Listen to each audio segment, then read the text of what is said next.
Important articles of news on 21st January 2022. The Supreme Court on Thursday upheld the constitutional validity of reservation for other backward class candidates in the All India quota seats for National Eligibility Cum Entrance Test (NEET) for undergraduate and postgraduate medical and dental courses, noting that reservation is not at odds with merit. Reservation is not at odds with merit in open competitive examination. If open examination presents equality of opportunity to candidates to compete, reservation ensures that opportunities are distributed in such a way that backward classes are equally able to benefit from such opportunities which typically evade them because of structural barriers. This is the only manner in which merit can be democratizing force that equalizes inherited disadvantage and privileges. Otherwise, claims of individual merit are nothing but tools of obscuring inheritance says that underlie achievements. A bench of Justice D.Y. Chandrachud and A.S. Bopanna observed in a 106-page judgment. The court said an open competitive exam only ensures formal equality and does not end widespread ingrained inequalities in the availability of and access to educational facilities to certain classes of people, including the OBC. Multiple privileges. The privileges that accrue to forward classes are not limited to having access to quality schooling and access to tutorials and coaching centers to prepare for competitive examination, but also include their social networks and cultural capital, communication skill, accent, books or academic accomplishment that they inherit from their family. Justice Chandrachud said the cultural capital ensures that a child from the forward class is trained unconsciously by the familial environment to take up higher education or high post commensurate with their family standing. This works to disadvantage of individuals from social backward classes who are first generation learners and come from communities whose traditional occupations do not result in transmission of necessary skills required to perform well in an open examination. Thus, merit is not solely of one's own making. The rhetoric surrounding merit obscures the way in which family, schooling, fortune and gift of talents that society currently values aids in one's advancement. Thus, the exclusionary standard of merit serves to denigrate the dignity of those who face barriers in their advancement which are not of their own making, Justice Chandrachud explained. Not the best gauge. Court said that the idea of merit based on scores in an exam requires deeper scrutiny. While examinations are a necessary and convenient method of distributing educational opportunities, marks may not always be best gauge of individual merit. If a high-scoring candidate does not use their talent to perform good actions, it would be difficult to call them meritorious because they scored high marks, Justice Chandrachud reasoned. The fortitude and resilience required to uplift oneself from conditions of deprivation are equally reflective of individual caliber and merit, the court said. The question of OBC reservation in local bodies. The apex court's latest order in Rahul Ramesh Wagh versus State of Maharashtra and others makes it mandatory that the principles laid down by Supreme Court for providing reservation to OBCs in local bodies shall be followed across the country. A 5-judge constitution bench in the K. Krishnapurthy versus Union of India judgment said that the barriers to political participation are not the same as barriers to education and employment. Though reservation to local bodies is permissible, the top court declared that same is subject to 3 conditions. Number 1, to set up dedicated commission to conduct empirical inquiry into the nature of backwardness in the local bodies. Number 2, to specify the proportion of reservation required to be provisioned local body wise. Number 3, such reservation shall not exceed aggregate of 50% of total seats reserved for SC, ST, OBC taken together. Maharashtra had constituted a commission to ascertain the backwardness of OBC in June 2021, but without waiting for an empirical report, an ordinance was promulgated to amend the Maharashtra Jilla Parishad Act, Panchayat Samiti Act and Maharashtra Village Panchayat Act so as to conduct local body election with OBC reservation. This was struck down by the Supreme Court. Abhilash MR. Reservation to other backward classes in local body election sans empirical basis can no more be sustainable in law, and the apex court latest order in Rahul Ramesh Wagh versus State of Maharashtra and others makes it mandatory that the principles laid down by Supreme Court for providing reservation to OBC in local bodies shall be scrupulously followed across the country. The latest order arises out of challenge made to the ordinance promulgated on a teat of Supreme Court judgment by the Governor of Maharashtra to conduct the local body election by providing 27% reservation to OBCs. The Constitution Bench decision, the present political quandary, harks back to 5-judge Constitution Bench in Krishnamurthy versus Union of India, where the Supreme Court had interpreted Article 243d(6) and Article 243t(6), which permit reservation by enactment of law for backward classes in panchayat and municipal bodies respectively, to hold that barriers to political participation are not the same as that of barriers that limit access to education and employment. However, for creating a level playing field, reservation may be desirable as mandated by aforementioned article, which provide a separate constitutional basis for reservation as distinct from what are conceived under Article 15(4) and Article 16(4), which form the basis of reservation in education and employment. Article 15(4) and Article 16(4), which form the basis of reservation in education and employment. Though the reservation to local bodies is permissible, the top court declared that the same is subjected to empirical finding of backwardness in relation to local bodies as fulfilled through 3 tests as follows. Number 1, to set up a dedicated commission to conduct contemporaneous rigorous empirical inquiry into nature and implication of backwardness qua local bodies within the state, to specify proportion of reservation required to be provisioned local body wise in the light recommendation of commission so as not to fall foul of overbreadth. And number 3, in any case such reservation shall not exceed aggregate of 50% of the total seat reserved in favor of SC, ST, OBC taken together. The 50% ceiling specifically relied on the ratio of historic Indira Sani judgment 1992. Vikas Krishna Rao Gavli, VK Gavli versus State of Maharashtra and others 2021.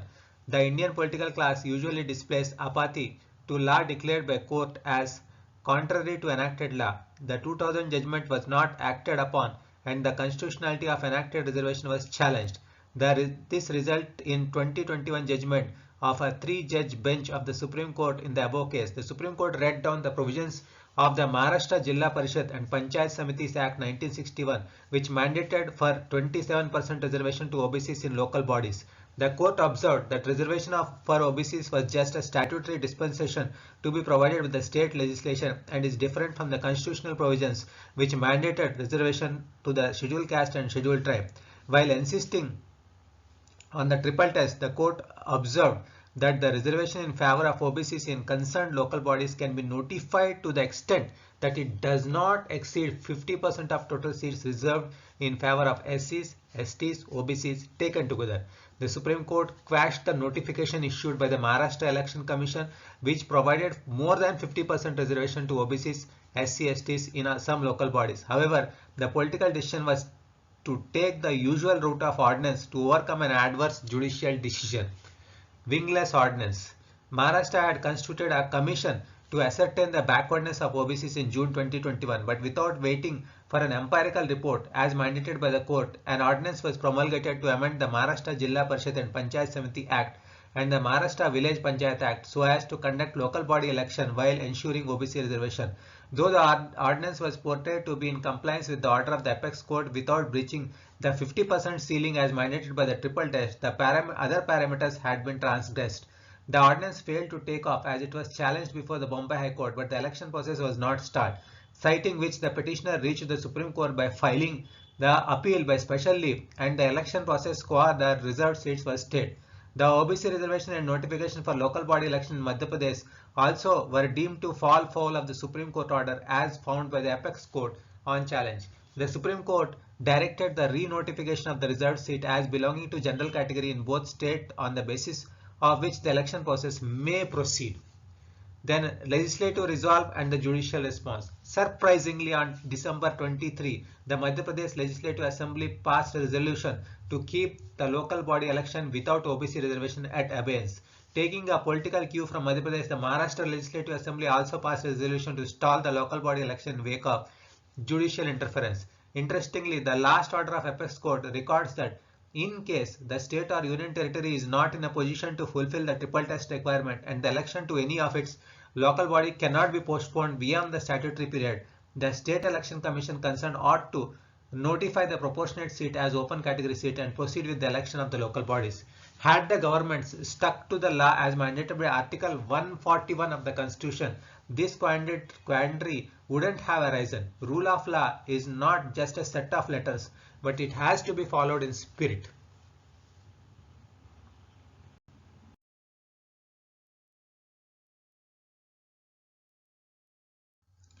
India Ratings and Research on Thursday said the country's economy is likely to grow by 7.6% in 2022 and 23. The agency said the economy will show a meaningful expansion after a gap of 2 years, as the real GDP in 2022 and 23 is expected to be 9.1% higher than that in 2019-20 pre-COVID level. However, the size of Indian economy in financial year 23 will be 10.2% lower than the financial year 23 GDP trend value. India Ratings said a continued weakness in private consumption and investment demand is estimated to contribute 43.4% and 21% respectively to this shortfall, it added.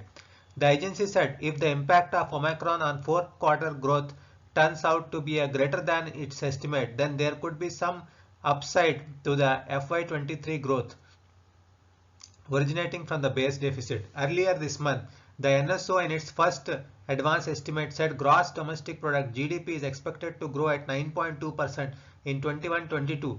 The economy had contracted 7.3% in financial year 21. India Ratings principal economist and director public finance Sunil Kumar Sinha said the government and RBI are expected to support the growth recovery. He said government will not be in a hurry to move towards fiscal consolidation, which means there will be a significant amount of fiscal deficit even in the financial year 23 budget, especially to support growth. The agency expects the fiscal deficit to come in at 5.8 to 6.6% of the GDP in 22-23. Mr. Sinha said, as inflation trajectory is on higher side and economic recovery is still fragile, RBI will desist from raising the policy rate in near future. Highlighting the risk to the ongoing recovery, the agency said NSO's advance estimate of financial year 22 show that private final consumption expenditure PFCE grew only 6.9% in financial year 22, despite a low base and sales data of many consumer durables showing robust growth. This indicates that consumption demand is still weak and not broad-based. In fact, the slowdown in PCFE, that is private final consumption expenditure, had begun even before the COVID-19 pandemic had hit the Indian economy. The RBI's Consumer Confidence Survey showed that consumer sentiment, which had collapsed May 2019 onwards, have not yet recovered to the pre-COVID level. Then comes structural weakness. Wage growth, both in rural and urban areas, is facing significant headwinds and has been declining since mid-2020. More importantly, the real inflation-adjusted wages are indicating an erosion of households' purchasing power, it said. Another factor that has impaired the consumption demand lately is an abrupt rise in health expenditure of the households. These trends may be cyclical, but the picture even at the structural level is not healthy for households. Household savings have declined and their leverage has gone up significantly since financial year 12, suggesting that a larger part of consumption demand in the past has been financed through either reduced saving and a higher debt or both, India Ratings noted. Environment Ministry plans to rank the states draws the ire. It doesn't intend to Asian green clearance, officials said. A proposal by the Union Environment Ministry to rank and incentivize states on how quickly they could give environmental clearance to proposed infrastructure projects has drawn fire from environmentalists on the ground that it contravenes the basic principles of environmental regulation. A note to states by the Union Environment Ministry on January 17 spells out 7 criteria to rate State Environment Impact Assessment Agency, State Environmental Impact Assessment Agency SEIAA, on the transparency, efficiency and accountability. On a scale of 7, SEIAA, for instance, gets 2 marks for granting a clearance in less than 80 days and 1 mark for within 105 days and no marks for more. If less than 10% of projects for scrutiny prompted a site visit by committee members to examine ground conditions, SEIAA would get 1 mark. More than 20% on the other hand would be a demerit or 0 mark.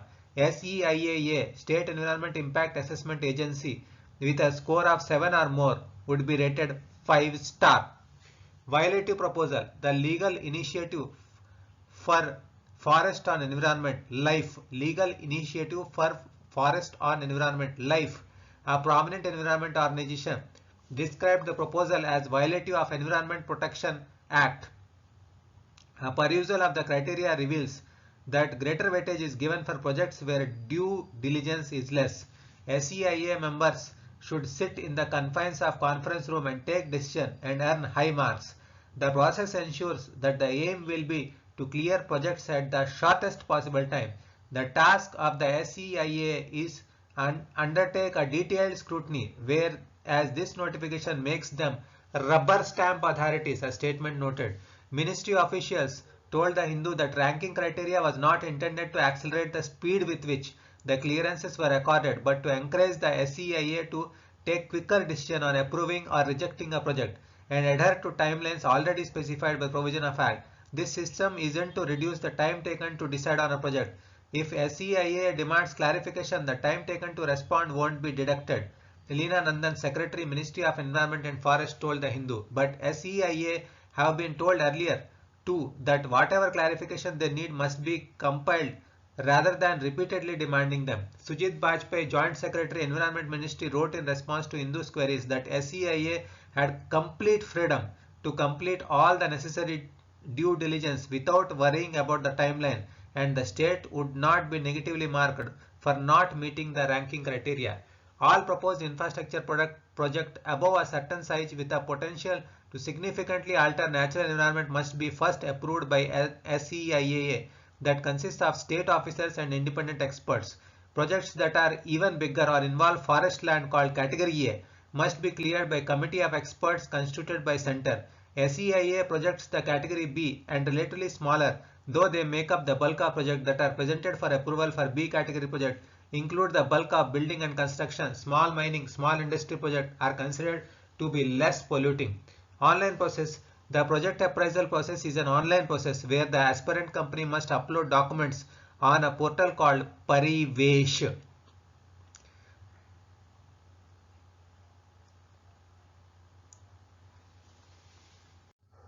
Extended range BrahMos tested. The supersonic cruise missile BrahMos, with increased indigenous content and improved performance, was successfully flight tested from the integrated test range Chandipur off the coast of Odisha on Thursday morning.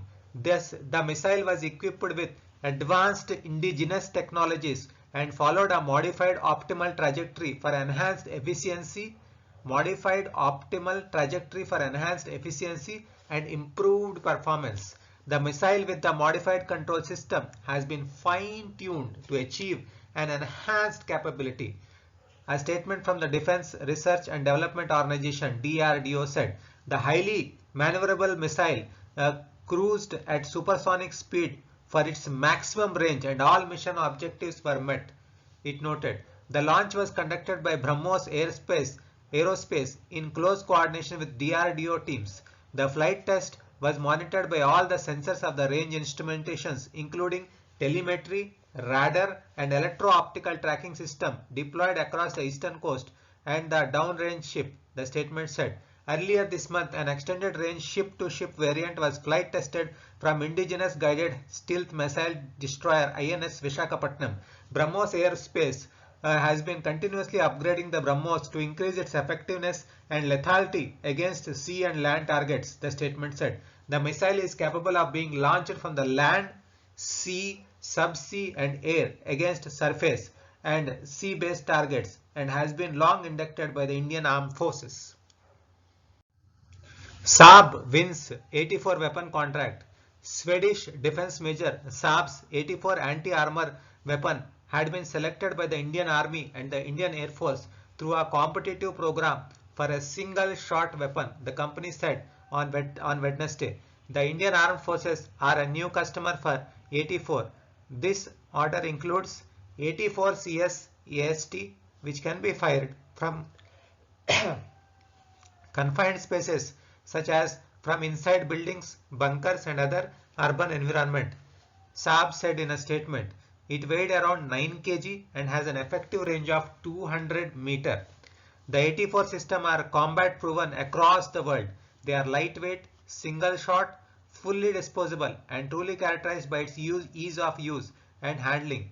This selection of system through a competitive process underscores Saab's commitment to bringing to Indian force the latest system, said Ola Rignal, Chairman and MD Saab India. The 84 CS AST offered a tandem warhead with a breach or blast mode, which was optimized to defeat enemies within buildings and to destroy structures which could create a point of access into them, the statements noted. Operated by a single soldier, this single shot system had proven efficiency against structures, landing craft, helicopters, armored vehicle and personnel, the statement added. The Chief Ministers of Assam and Meghalaya met Union Home Minister Amit Shah in Delhi to apprise him of the agreement reached between the two states regarding the decade-old boundary dispute. Both the Chief Ministers from Assam and Meghalaya met the Union Home Minister in Delhi and apprised him of the reports of the Regional Committee on the Border. Assam CM Himanta Biswa Sharma said in a tweet that he and his Meghalaya counterpart Conrad Sangma apprised Honorable Home Minister on the outcomes of discussion held between Assam and Meghalaya government to resolve the border disputes amicably. We are grateful for his guidance. Mr. Sangma tweeted that the Home Minister was apprised of the Regional Committee reports. He added that Ministry of Home Affairs will examine the report and both the Chief Ministers will meet Mr. Shah again after January 26. Assam and Meghalaya have agreed to resolve differences at 6 places along their border that covers 36 villages. The boundary dispute between the two states has lingered for more than 5 decades. Mr. Sangma had earlier told reporters in Shillong on Wednesday that the willingness of the people in specific areas has been one of the main driving force on the basis of which we have reached most of the conclusion in most of the areas. We have also considered ethnically as something very important, the press test of India quoted him on Wednesday.